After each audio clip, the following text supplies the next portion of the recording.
This was a day of stirring tributes, rich emotion, and symbolism that began with a funeral mass in his beloved Boston, attended by 4 of the 5 living presidents.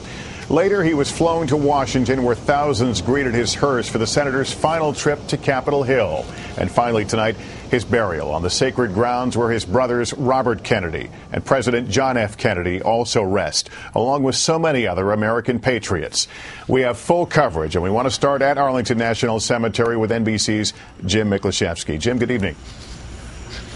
Good evening, Lester. It was indeed a long day of remembrances for Senator Ted Kennedy, full of grace, humor, and reverence for the beloved Senator Kennedy, for all those friends and family members who followed him from Boston down here to Arlington National Cemetery.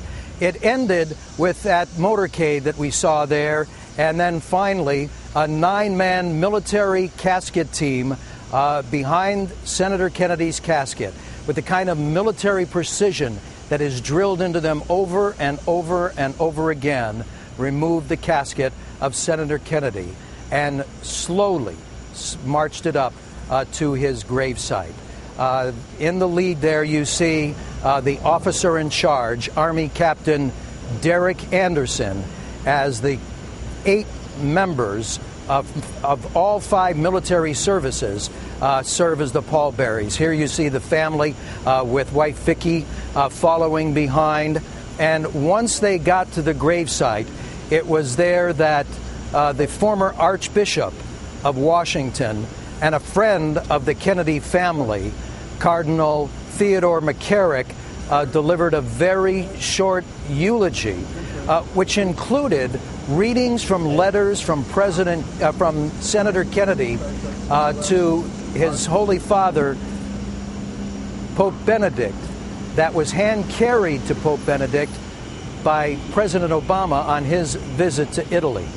And in the letter, Senator Kennedy indicated that he was ready to move on, that his brain cancer had taken its toll. Once the casket was laid at the graveside, as we see, the 9-member military team pulled the flag taut during the rest of the ceremony, and of course, the Army bugler and taps.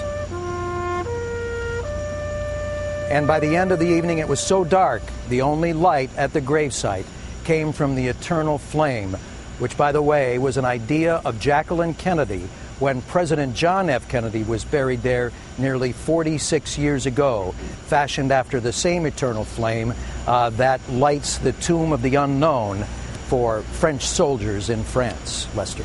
Jim Miklaszewski.